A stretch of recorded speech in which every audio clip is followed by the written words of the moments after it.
तो देखिए इन तस्वीरों को आपने देख लिया और तो चलिए अब आपको ग्राफिक्स के जरिए समझाने की कोशिश करते हैं, आपको बताते हैं कि प्रयागराज में दरअसल क्या हुआ। और ये देखिए, ये रही ग्राफिक्स, आपको बताते हैं कि अतीक और अशरफ की हत्याकांड को किस तरह से अंजाम दिया गया।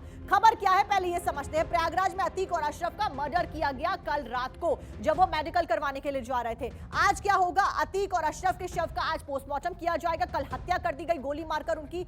और देखिए कॉलविन अस्पताल के बाहर दोनों की हत्या कर दी गई। वो मेडिकल करवाने के लिए ले जाया जा रहा था पुलिस के घेरे में और अचानक से हमलावर आते हैं और उन्हें मौत के घाट उतार देते हैं। अस्पताल के ठीक बाहर जब वो एंटर होने वाले थे और मीडिया से वार्तालाप कर रहे थे।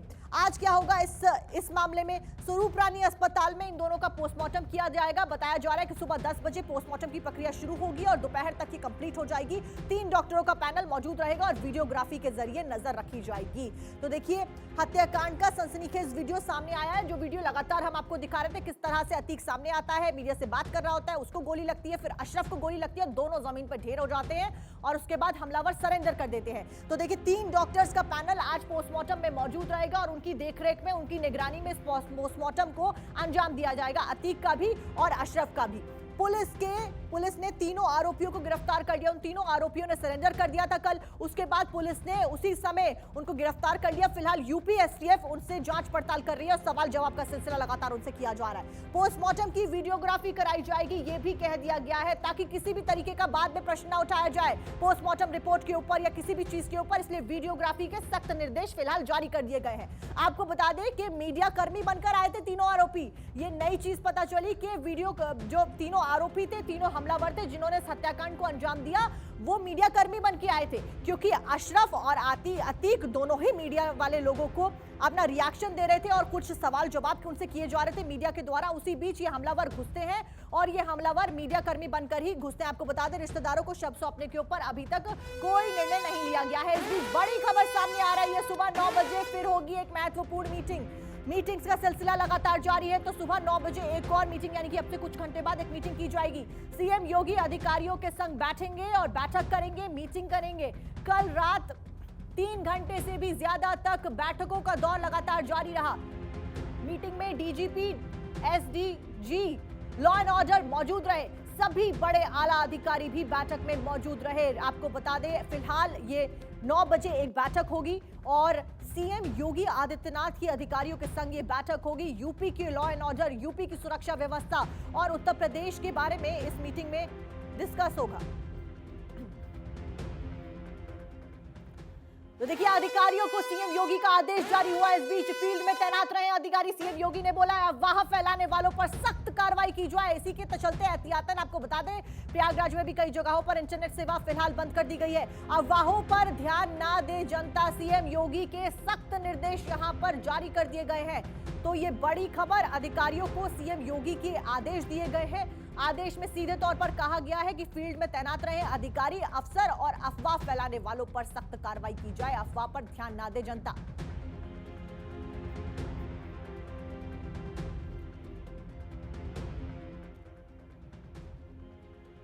तो देखिए हमारे 2 सहयोगी लगातार हमारे साथ बने हुए, आलोक मालवीय और विमल हमारे साथ बने हुए। सबसे पहले मैं आलोक का रुख करूंगी। आलोक, फिलहाल आप उसी स्पॉट पर मौजूद हैं जहां पर इस हत्याकांड को, इस हमले को अंजाम दिया गया था। फिलहाल क्या कुछ पुलिस के चाक चौबंद वहां पर किए गए हैं, क्योंकि योगी आदित्यनाथ ने सख्त निर्देश दिए हैं कि सभी अफसर मौजूद रहें?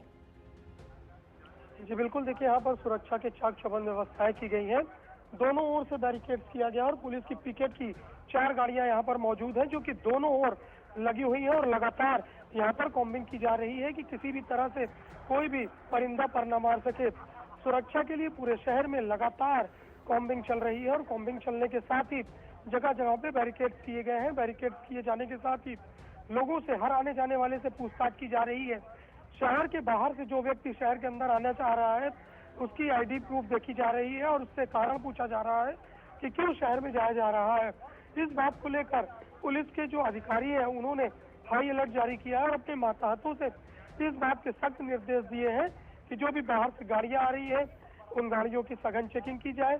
सघन चेकिंग किए जाने के साथ ही लगातार जो भी व्यक्ति आना चाह रहे हैं उनकी आइडेंटिटी चेक की जाए और उनको जो जरूरी कारण है उन कारणों को बताने के बाद ही शहर में प्रवेश दिया जाए।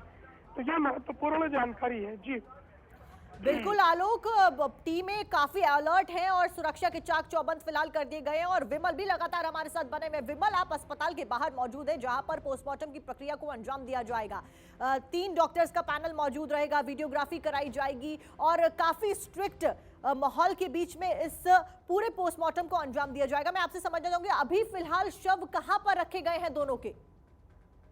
देखिए, आपको बता दूं कि अभी दोनों के शव जो है वो कैल्विन हॉस्पिटल में ही है और करीब 9 साढ़े 9 बजे के बीच उन दोनों का शवों को वहां से निकालकर स्वरूपरानी के मेडिकल कॉलेज में लाया जाएगा, जहां पर मॉर्चरी में उन दोनों का पोस्टमार्टम होगा। हालांकि जो पोस्टमार्टम होगा 3 डॉक्टरों का पैनल उसका वो पोस्टमार्टम करेगा। साथ ही साथ इस पूरे पोस्टमार्टम की वीडियोग्राफी कराई जा रही है और पूरी वीडियोग्राफी जो होगी उसका जो पूरा रिकॉर्ड होगा वो प्रशासन को दिया जाएगा।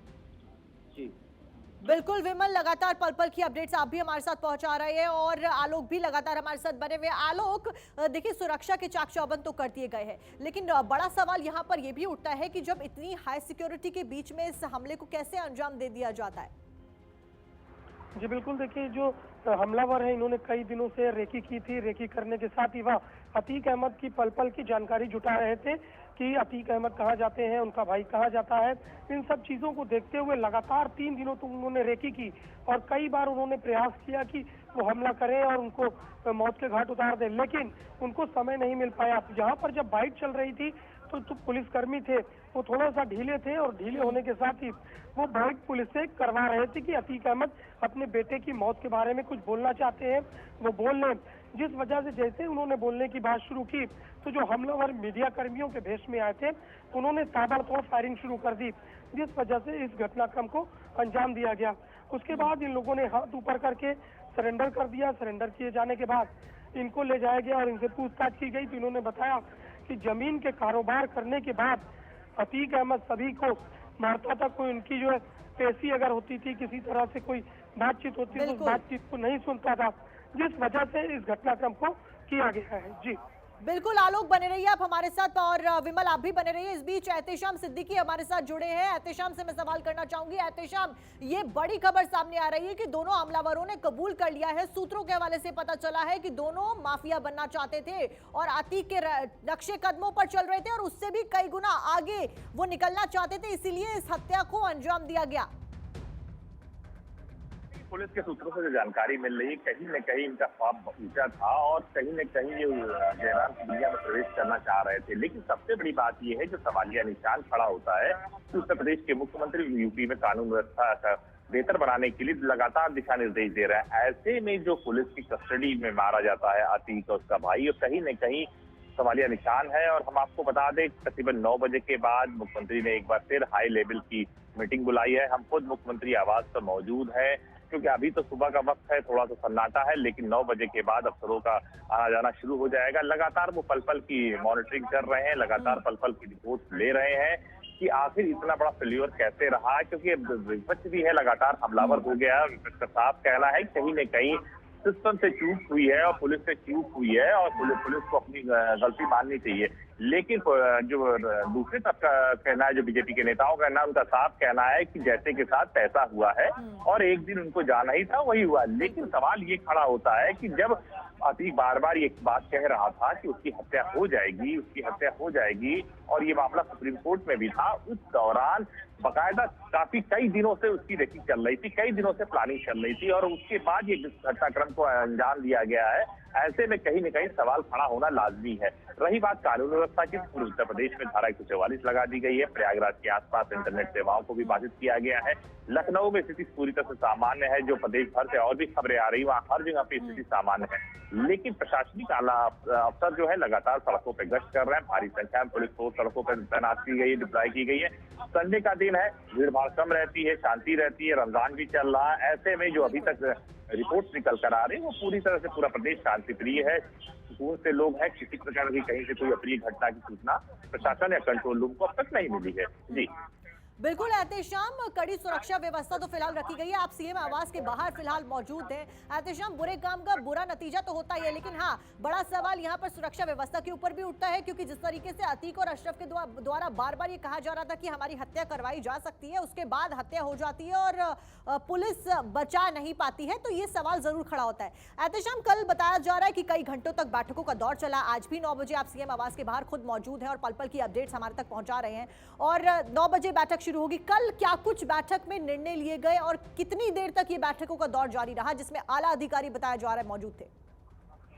देखिए, जो बैठक हुई मुख्यमंत्री आवास पर वो तकरीबन 3.5 से 4 घंटे तक चली है। उसमें कई चीजों को लेकर अहम फैसला हुआ है। वो फैसला ये हुआ है कि एक उत्तर प्रदेश में धारा 144 लगा दी जाए, ताकि कहीं भी इकट्ठा लोग न होने पाए, किसी तरह का न्यूसेंस न क्रिएट होने पाए। दूसरा, सभी आला अधिकारियों सहित पुलिसकर्मियों की छुट्टियों को कैंसिल कर दिया गया है। तत्काल उनको जॉब पर लौटने का दिशा निर्देश जारी किया गया है, ताकि प्रदेश में कहीं भी फोर्स की कमी न होने पाए। तीसरा फैसला ये हुआ कि जो आला अधिकारी, जो पुलिस है, वो रात भर सड़कों पर गश्त करते रहेंगे, तमाम वाहनों की चेकिंग करेंगे, ताकि कोई सुरक्षा व्यवस्था में चूक न दिखने पड़े। चौथी बात ये थी कि जो प्रयागराज है, जो उसके जो अतीक का क्षेत्र है, वहां पे खुफिया एजेंसी तमाम फोर्सेस को डिप्लॉय किया गया है, ताकि कहीं से विरोध प्रदर्शन की खबरें नहीं आ पाए। पांचवा फैसला ये हुआ है कि एक आयोग बनाया जाए, आयोग इसकी रिपोर्ट देगा।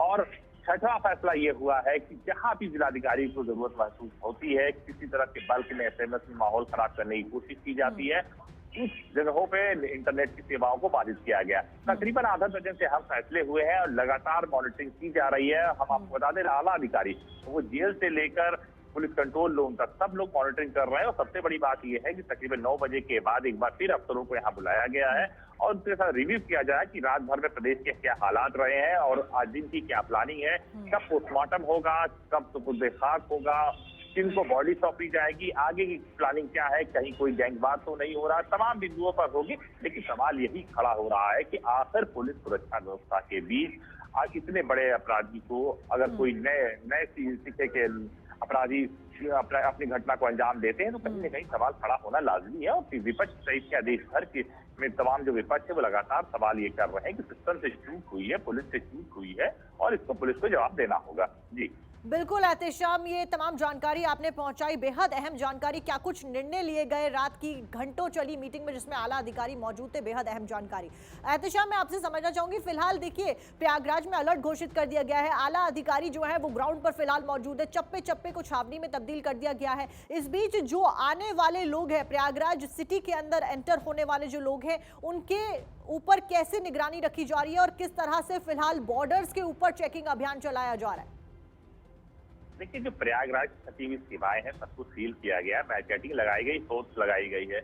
आने जाने का आई कार्ड दिखा जा रहा है, गाड़ियों की तलाशी ली जा रही है, डिक्कियों की तलाशी ली जा रही है, उनके जाने का पर्पस, आने का पर्पस पूछा जा रहा है। उसके बाद ही पुलिस पूरी तरह से मुतमईन हो रही है, तब इनको रवानगी की इजाजत दे रही है।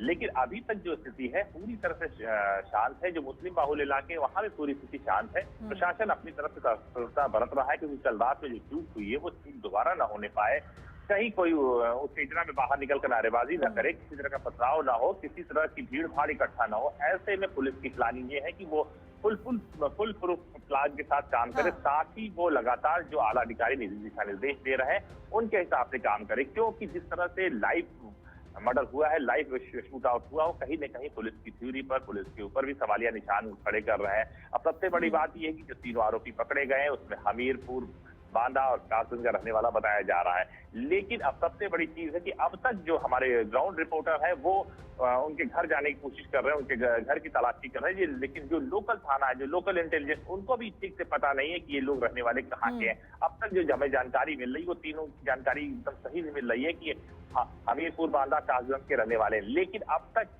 जो उनका घर है, उनके घर की जानकारी पुलिस से हम लोग को अवेलेबल नहीं कराई गई है। लेकिन हमारी पूरी कोशिश है कि हम उनके घर तक पहुंचे और जो जानकारी है वो निकाल कर लाएं।